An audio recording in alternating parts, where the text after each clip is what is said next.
Viticulture, viticulture के द्वारा क्या उत्पादित होता है? अंगूर उत्पादित होता है। जीव विज्ञान की उपशाखाएं में ब्रांचेज ऑफ द बायोलॉजिकल जो है ना, और बायोलॉजिकल और बायोलॉजी की जो है ना, बहुत सारे इसमें ब्रांच है, शाखाएं हैं इसमें। तो इसमें हम आज क्या देखेंगे?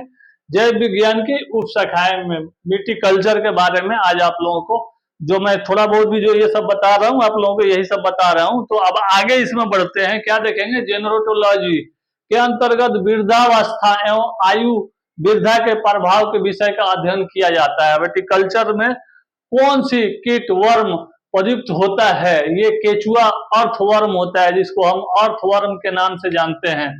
इसको क्या लिखेंगे? अर्थवर्म। ये क्या होगा? केचुआ होगा आप लोगों को। देखिए ये केचुआ हो गया आप लोगों को। पोडोलॉजी के अंतर्गत किस वैज्ञानिक को अध्ययन किया जाता है? और अध्ययन में किस किस चीज को किया जाता है? जैसे मुद्रा, सॉइल, मिट्टी। फूलों के अध्ययन को क्या हम कहते हैं? एंथोलॉजी कहते हैं। जैसे फूल उल का अध्ययन किया जाएगा ना, उसको हम एंथोलॉजी कहेंगे।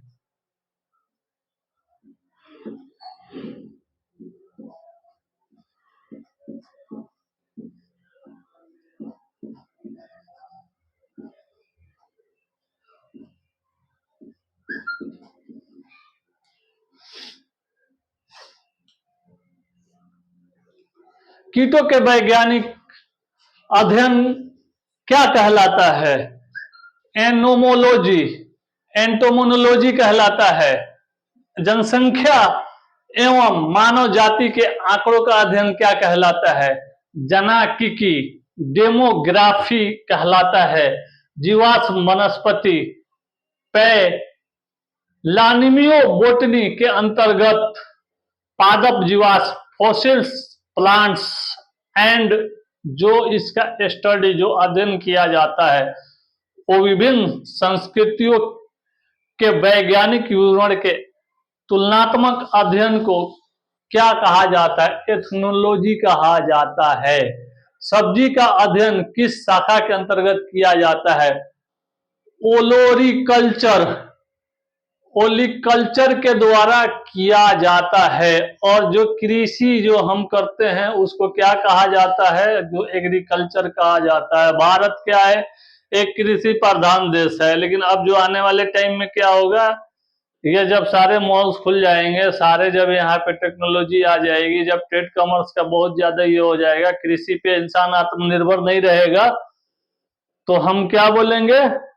हम भी जब विकसित देश हो जाएंगे, अभी विकासशील पे हैं, जब प्रगति पे, उतना हमारे यहाँ इंडस्ट्री लग जाएगी, तो हम भारतीय जो है ना, कृषि प्रधान देश में नहीं आएंगे। मतलब ये चीज है, भारत एक कृषि प्रधान देश है आज तक। आगे के लिए आने वाले टाइम में कुछ कहा नहीं जा सकता है। समझ रहे हैं? आइए अब इसके आगे क्या देखेंगे। अस्थियों का अध्ययन विज्ञान की किस शाखा के अंतर्गत किया जाता है? ऑस्टियोलॉजी के अध्ययन के द्वारा किया जाता है, या अध्ययन किया जाता है, ये बोल रहा था मैं। सड़कों के विषय की जानकारी प्राप्त करना, ये क्या कहलाता है? सपोर्टोलॉजी कहलाता है। हाइड्रोपोनिक्स किससे संबंधित है? ये रिलेटेड किससे है? मुद्रा विहीन पादप सन वृद्धीन से मतलब रिलेटेड है ये। जंतु विज्ञान, जूलॉजी के अंतर्गत किन जंतुओं का अध्ययन किया जाता है? जैसे जो जीवित हैं, वो जो मर गए, वो दोनों प्रकार के जंतुओं का जीव विज्ञान के विभिन्न शाखाओं के हम अध्ययन करते हैं। और इसके आइए आप जनक देख लेते हैं, क्या है इसका जनक, कौन कौन से हैं? जीव विज्ञान की शाखा और इसके जनक क्या है? जंतु विज्ञान, जूलॉजी के कौन से जनक है? अरस्तु साहब जो थे वो जनक है इसके। वनस्पति विज्ञान, बोटनी के कौन से जनक है? थियोफ्रेस्टस साहब हैं। सूक्ष्म जीव विज्ञान, माइक्रोबायोलॉजी के कौन थे? लुई पाश्चर थे। और जीवाणु विज्ञान, बैक्टीरियोलॉजी, रॉबर्ट कोच थे। और प्रतिरक्षा विज्ञान, इम्यूनोलॉजी के एडवर्ड जेनर थे। वर्गीय अथवा वर्गीकरण विज्ञान, टेक्सोनोमी, क्रोलस लिनियस थे। रुधिर परिसंचरण तंत्र क्या? Blood circulation system, William Harvard साहब थे। और कोशिका विज्ञान, साइटोलॉजी के रॉबर्ट हुक थे। उत्परिवर्तन, म्यूटेशन के कौन थे?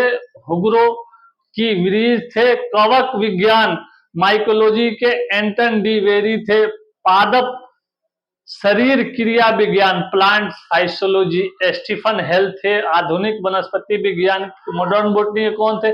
कैरलस लिनियस साहब थे। इनके नाम क्या था? कैरेलिनियस थे जो। अब इसमें आइए हम जीव विज्ञान के शाखाओं में क्या इसके जनक देख लेंगे। हम इसके जनक कौन कौन है, इसमें जनक में क्या क्या डालेंगे?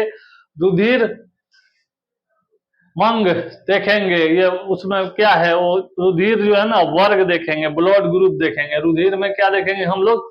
रुधिर में हम